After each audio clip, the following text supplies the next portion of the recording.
Welcome to the Wanderlust podcast with Stories from the Road. I'm your host, Sarah Leamy, writer and wanderer and publisher. You're going to hear a mix of personal anecdotes from my own travels, as well as recommendations for gear, events, and books that I'm reading, books that I've come across. And each episode will also have a short story of my own, often set in the American Southwest. And this is just another way of giving you a sense of people and places, how they interact and affect each other deeply. I hope this podcast encourages you to explore, write, and inspire others to be just as curious and playful as you are. So please enjoy, and thank you very much for listening.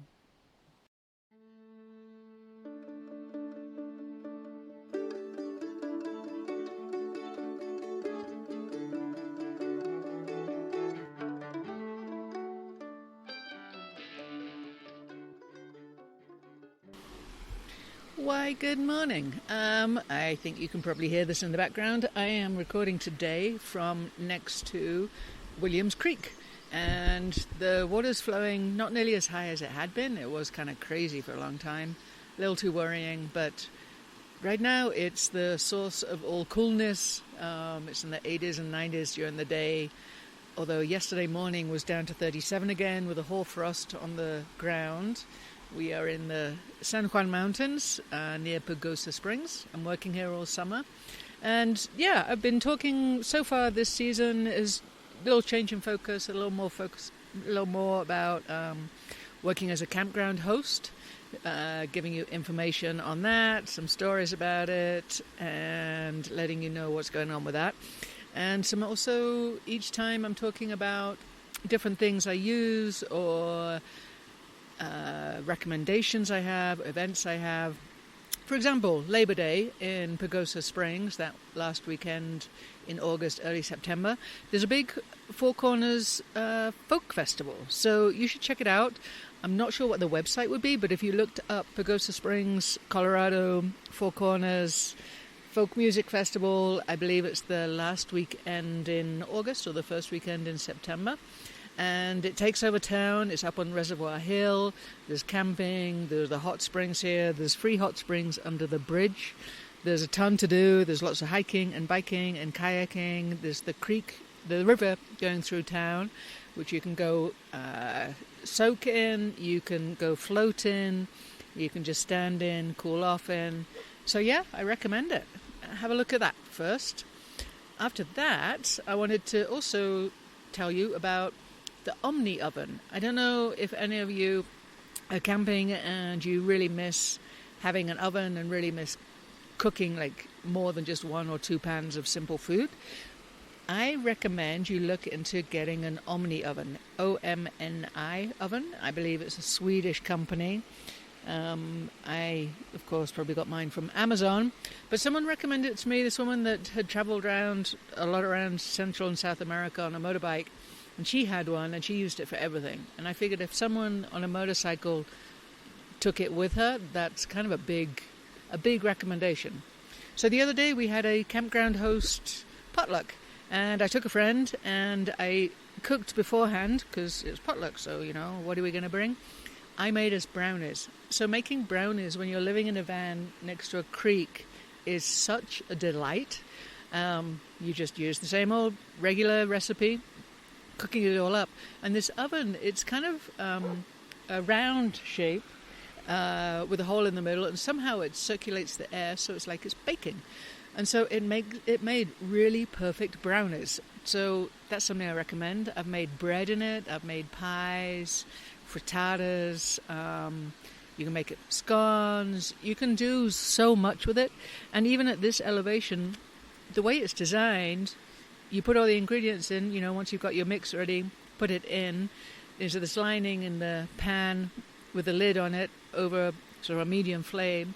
And it's going to be about the same time as in a regular oven.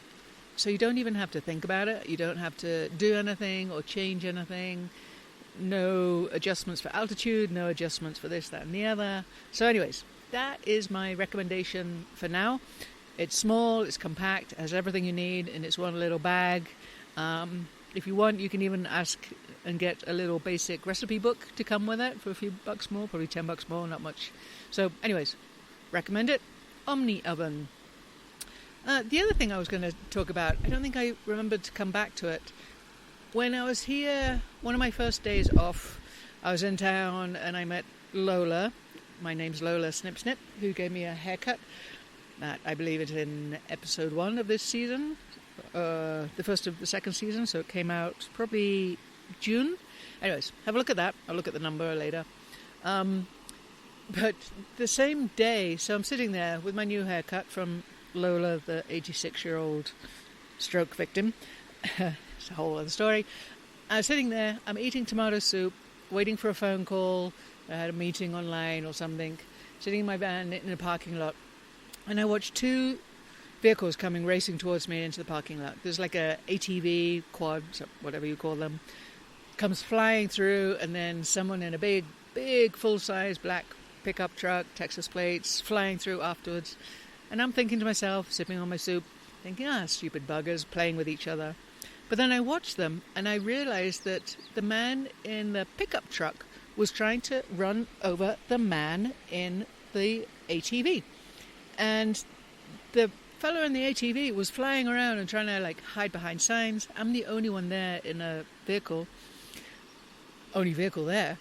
And I'm watching this, and I remember thinking, oh shit, this isn't good. And I put the soup down, and I picked up my phone just as another ATV arrived. The first one left, and suddenly there's a huge confrontation between a man in the pickup truck, gets out, man on the ATV, gets off, and the Texan in the truck pulls out a gun. And I'm sitting there in my little van thinking, oh shit, oh shit, oh shit, oh shit. And I'm just turn on the phone and hold it and video this confrontation thinking, oh shit, oh shit, oh shit. And you can see them that the fellow's doing the whole stance, one-armed gun stance, pointing it at the other fella. They're screaming at each other, arms are waving around. Then they both look over at my van. Oh shit, oh shit, oh shit. And then look away, and then the man with the gun and the truck leaves. And I pick up my tomato soup and finish my tomato soup thinking, oh shit, now what? The first ATV returns, they're talking to each other, they load up their ATVs into a truck trailer, and are about to leave when I step out and go up to them and say, hey guys, I videoed that. I don't know if you'll need it or you want it, but I can send it to you. And they were super thankful. They were on their way to the sheriff's and they were going to call it in. And, because I guess it's a felony to threaten people with a gun in public places. So that was that. And I'm just sitting there. I have my phone call. I'm about to leave.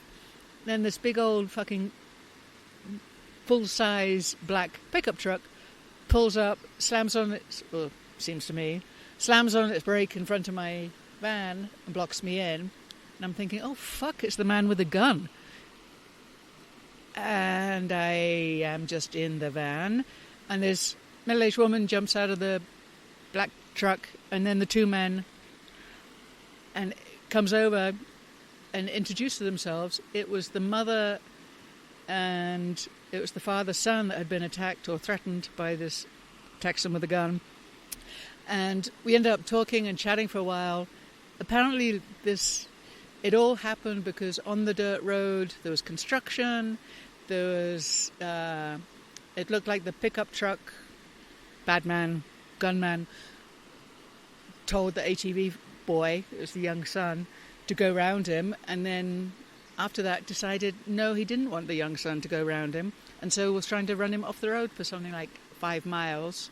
And the boy was terrified, just a teenager, and Dad was trying to keep up in an older ATV and all of that. So anyways, they did take my information. No one has used that video, but the sheriffs knew about it. And yeah, so that was my excitement for, I think it was all on the same day, and it was like one of my first or second days off from working as a campground host. So I got a little worried here for a few days. And then now, it's 2 months later, it's early July is when I'm recording this, from up near Williams Reservoir on the creek. And I had an incident just last week that with a couple of vicious dogs. But I'm going to tease you with that one. You're going to have to stick around and wait for that. Again, I had witnesses, we had law enforcement. Very interesting life being a campground host. So with that in mind, I've given you a story, a gear recommendation, an event recommendation, and now I'm going to give you a book recommendation. It is called Stay. It's by this wonderful writer called Sarah Leamy. Oh, that's me.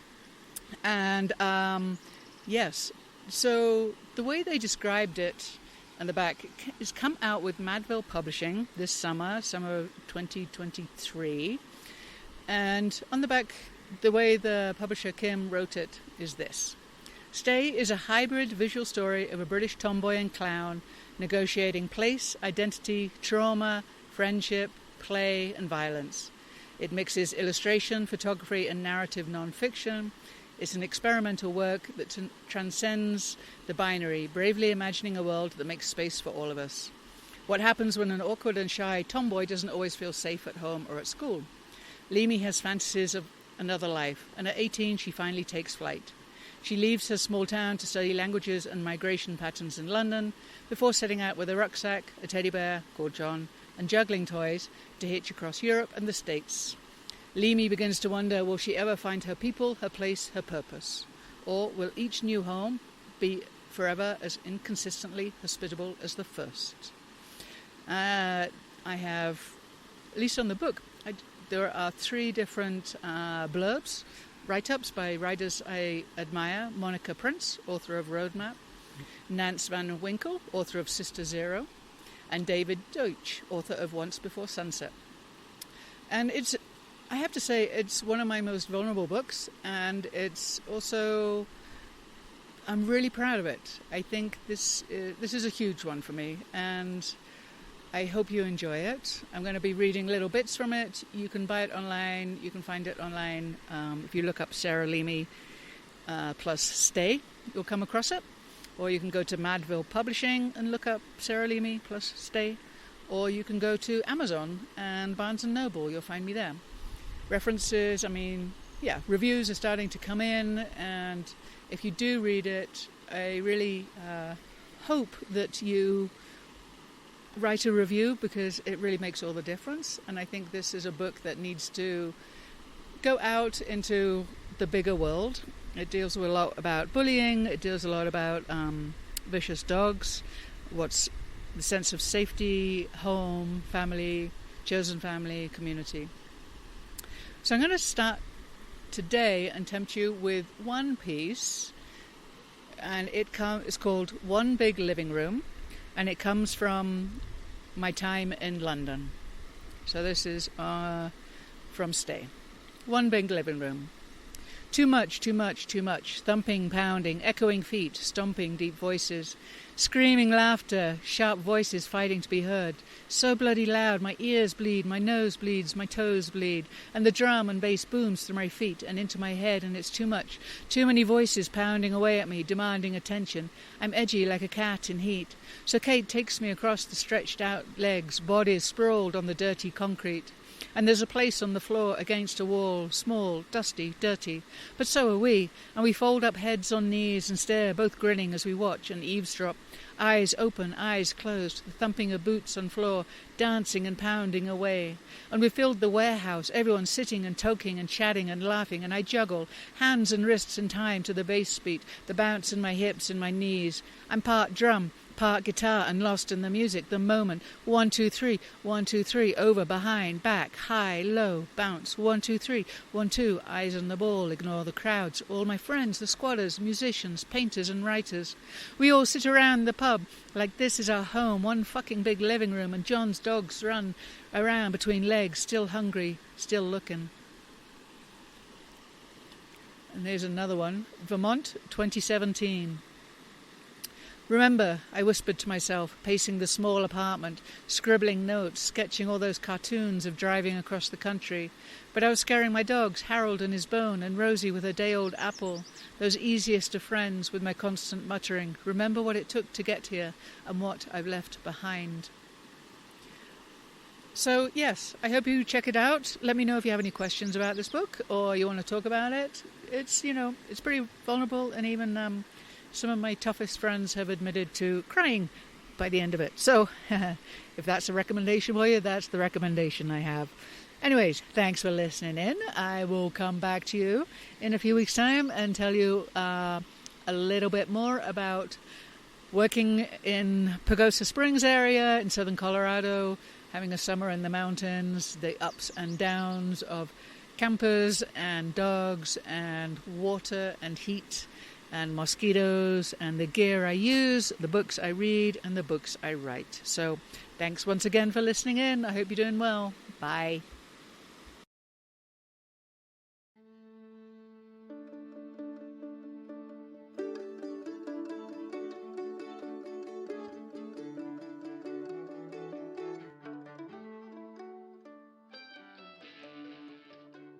Thank you for listening to the Wanderlust podcast with stories from the road. I hope you enjoyed your time here today.